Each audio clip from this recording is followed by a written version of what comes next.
आप में से कितने दोस्त मस्जिद नबी गए हुए हैं, जरा हाथ खड़ा करें जो गए हुए हैं। जज़ाकल्लाह। अब मैं जुमला कह रहा हूं, आप समझेंगे, जो ना समझे उन्हें बताना।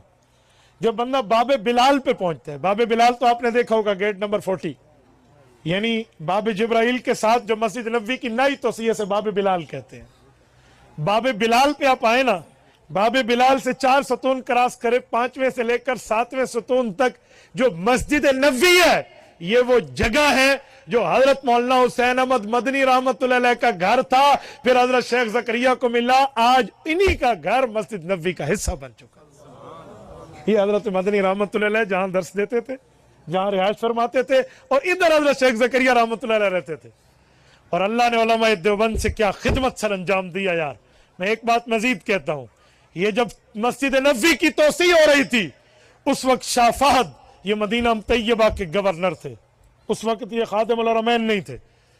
तो मस्जिद नबी की तोसी के वक्त तवज्जो रखना, जो गए हैं वो समझेंगे। ये जो गेट नंबर 7 से हम दाखिल होते हैं, शारे बाबुस्सलाम से, बाबुस्सलाम की तरफ आने के लिए ये जो पहले गेट है, अभी सलाम के दरवाजे से पहले, ये जगह की तोसी शाफात की गवर्नरी के दौर में हुई है। ये मैं 1980 के लगभग की बात कर रहा हूं। तो जब तोसी हो रही थी आज से 40 साल पहले, जो पुराने गए हैं ना वो लोग जानते हैं कि मस्जिद नबी जहां आज सलाम के लिए जाते हैं, इसके करीब जाकर गाड़ियां ठहरती थी, वहां सलाम होता था। अब तो कितनी दूर जाकर ठहरती हैं। तो ये तोसी जब हुई, जमीन बढ़ाई गई, तो एक मसला पेश हो गया। अल्लाह अकबर, एक अजीम मसला। जो मैं बात कर रहा हूं ना, आपके DI खान की एक शख्सियत भी आंखों देखी इस बात की गवाह है। हजरत मौलाना कारी खलील अहमद सिराज दामत बरकातुहू, इनने आंखों से मंजर देखा है।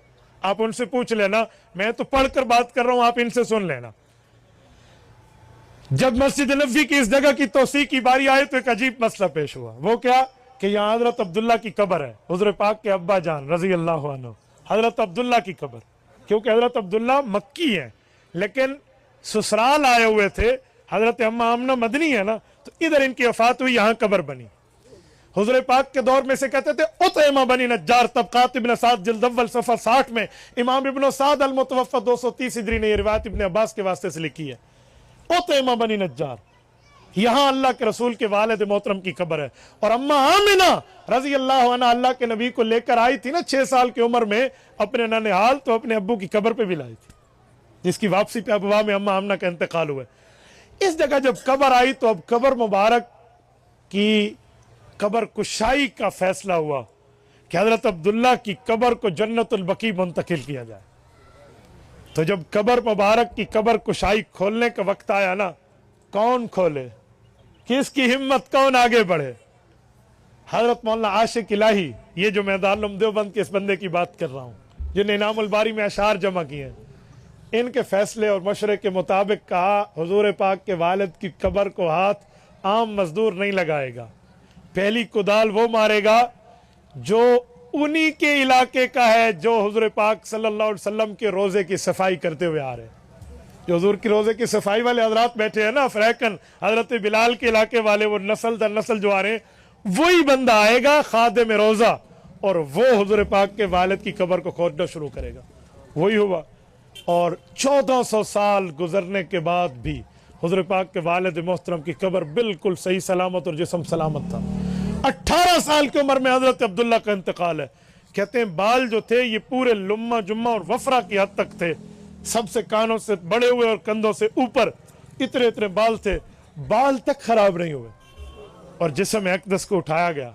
इन उठाने वालों में हजरत मौलाना आशिक इलाही रहमतुल्लाह अलैह, हजरत मौलाना उबैदुल्लाह अनवर रहमतुल्लाह अलैह, हजरत मौलाना उबैदुल्लाह अनवर मौलाना अहमद लाहौरी रहमतुल्लाह अलैह के फर्जंद हैं, अपने बेटों समेत इनको उठाया, मौलाना अजमल और मौलाना राशिद समेत उठाया।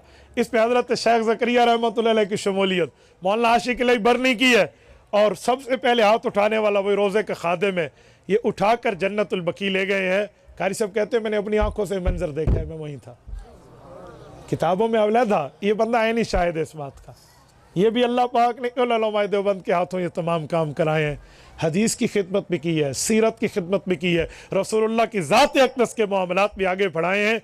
तो ये हमारे उलमाए देवबंद उलमाए हक़ की खिदमत हैं, जो अहदीस पर भी हैं और हुज़ूर पाक अलैहिस्सलातु वस्सलाम की ज़ात अक़दस